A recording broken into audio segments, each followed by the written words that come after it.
मनोज्ञा लोहीवाल मेरी सहयोगी इस वक्त हमारे साथ जुड़ चुके हैं। मनोज्ञा, बार बार तमाम अधिकारों को राज्यों को दिया जाए, इसकी मांग ममता बनर्जी की ओर से भी की गई थी। अब कम से कम जोन कहां पर कौन से रखे जाने हैं, इसका अधिकार राज्य सरकारों को दे दिया गया है।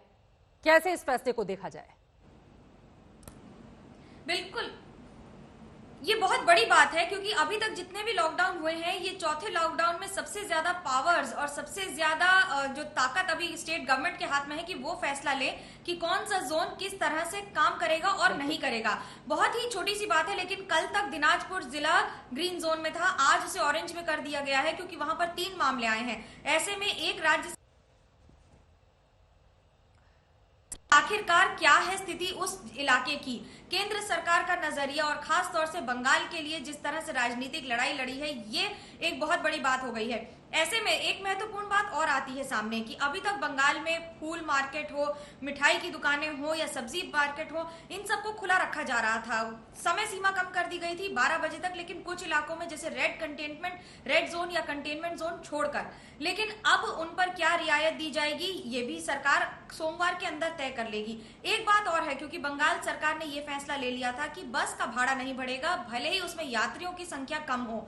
ऐसे में लोगों के सफर पर इसका कितना असर पड़ेगा, 30% से 40% से लेकर जितने भी ऑफिसेज अब काम कर सकते हैं कि नहीं, वो आगे वाली रणनीति और इस पर पूरी तरह से फैसला राज्य सरकार में हाथ में होगा। लेकिन उड़ीसा के लिए उड़ीसा ने ये फैसला ले लिया है कि 31 मई तक लॉकडाउन रहेगा। उड़ीसा की सरकार का अपना तरह का और अपना रवैया रहा है, तो वहीं पूर्वोत्तर भारत में भी लगातार मामलों के बढ़ने के कारण हर राज्य सरकार ने अब अपने इलाके में अलग तरह का फैसला लेना है।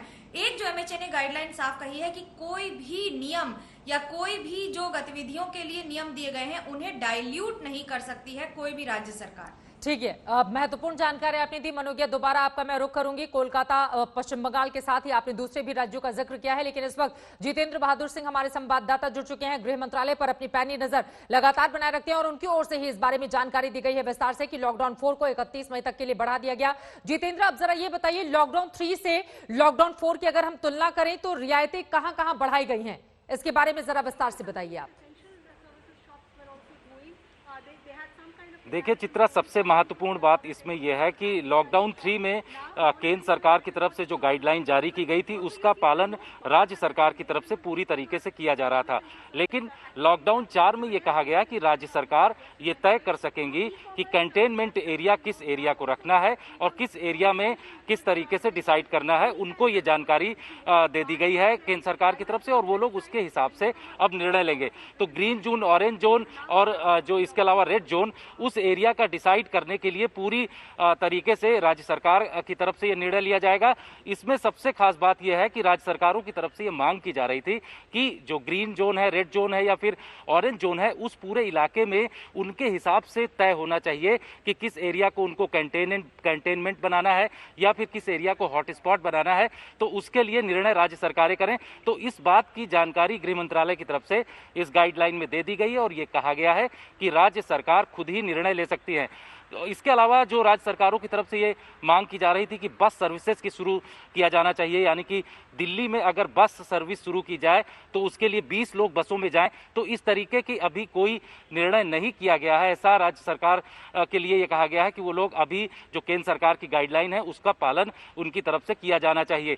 इसके अलावा मेट्रो के लिए भी कहा जा रहा था कि मेट्रो सर्विसेज शुरू होंगी। दिल्ली सरकार की तरफ से अपनी जो सिफारिश केंद्र सरकार को भेजी गई थी उसमें भी ये कहा गया था कि मेट्रो सर्विसेज जो सरकारी कर्मचारी हैं, साथ ही जो पीएसयू में काम करते हैं, उनके लिए छूट दी जानी चाहिए।